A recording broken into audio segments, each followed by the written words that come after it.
Bonjour, je suis ravi de vous retrouver pour cet épisode 1 de On va tout vous expliquer. On vous a préparé des petites vidéos pour essayer de déverrouiller ces freins qui vous bloquent dans votre formation, des petites choses qu'on voit pas forcément à l'école.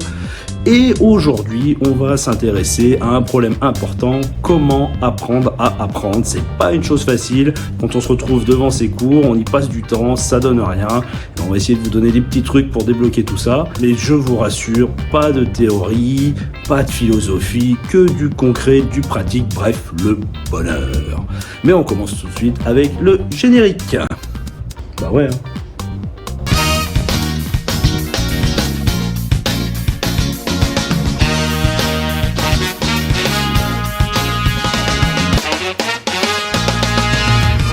On va tout vous expliquer.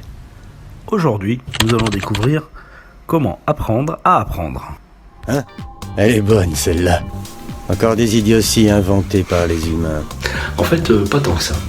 Allez, on voit ça ensemble. Alors, on va commencer aujourd'hui par la question qui revient le plus souvent. C'est vrai que c'est une question qu'on me pose très souvent. Monsieur, comment on fait pour apprendre une définition ? Ma méthode consiste à apprendre la définition mot à mot. Alors moi tout simplement pour retenir la définition, je la retiens avec mes mots. Moi, j'improviserai quelque chose sur ma copie. Alors c'est vrai que vous avez 3 possibilités. Mais ce ne sont pas les bonnes solutions. Non, il y a une autre solution qui est plus simple. À mon avis, on la regarde tout de suite. Alors, pour bien comprendre, j'ai choisi la définition des parties prenantes en management de Freeman.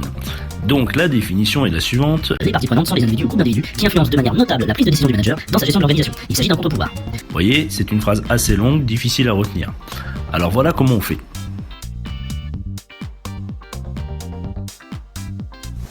Alors, ce qu'il faut savoir, c'est que la mémoire a horreur de retenir mot à mot. Parce qu'il suffit qu'il manque un mot et ça bloque tout. Donc l'idée, c'est d'apprendre simplement quelques petits mots importants en fait de votre définition. Et le moment où vous devrez ressortir votre définition, ce qui va se passer, c'est que votre esprit va recomposer la phrase à votre sauce. Et si vous faites pas ça, vous serez dans une curieuse situation. Mais vous savez, moi je crois pas qu'il y ait de bonnes ou de mauvaises situations. Moi, si je devais résumer ma vie aujourd'hui avec vous, je dirais que c'est d'abord des rencontres.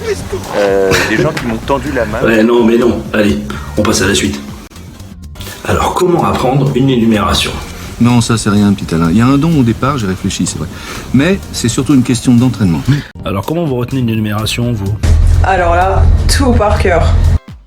Je mettrai quelques éléments et ça ira bien. Alors bien évidemment, apprendre tout par cœur ou ressortir seulement quelques éléments, ça ne fonctionne pas. Alors comment on fait ? Alors pour retenir une énumération, on va prendre un exemple. Je vais prendre les conditions de la responsabilité civile. Donc vous savez, il y a 3 conditions cumulatives à respecter. L'agisme fautif, le préjudice et le lien de causalité. Alors ce qu'on peut faire, c'est toujours essayer de retenir le nombre de conditions qu'il y a. Ça peut toujours servir. Et puis la deuxième chose, c'est d'essayer peut-être de trouver un moyen mnémotechnique pour retenir. Là, comme dans l'exemple, vous avez les 3 initiales A, P, L. Vous pouvez penser aux APL. APL, ça permet de le retenir. Il y a des moments, j'ai vraiment l'impression que vous me prenez pour un imbécile. Je me serais pas permis, non. C'est vrai qu'en management, c'est assez difficile de retenir les noms d'auteurs. Donc je vais vous montrer comment on fait, vous verrez, ça marche plutôt pas mal. Alors en fait, on est tous d'accord pour dire qu'il sera beaucoup plus facile de retrouver un livre comme celui-ci dans sa catégorie. Dans une bibliothèque, vous classez vos livres par catégorie et c'est beaucoup plus facile de les retrouver. La science-fiction avec la science-fiction, etc., etc. Mais pour les auteurs, c'est exactement la même chose. Il ne faut pas faire un listing d'auteurs, on n'arrivera jamais à le retenir. Non, ce qu'il faut faire en fait, c'est classer l'auteur dans le thème évoqué. On retrouvera par exemple Schumpeter pour l'entrepreneuriat, Likert pour les types de direction, etc., etc. Et pour les puristes, vous pouvez même utiliser un code couleur. Par exemple le rouge pour l'entrepreneuriat, le orange pour la stratégie. Voilà, c'est fini. J'espère que vous avez appris plein de choses qui vont vous aider sur cette route de votre formation.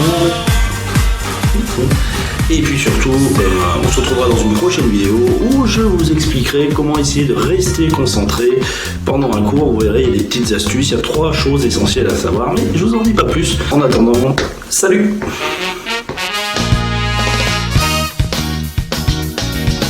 Alors, il y a plusieurs façons.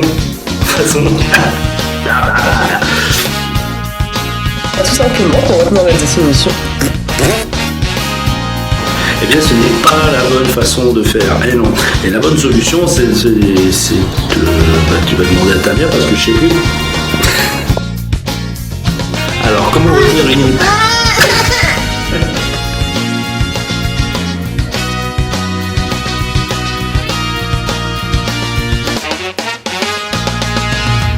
On va tout vous expliquer. Bah, t'es encore là, toi ?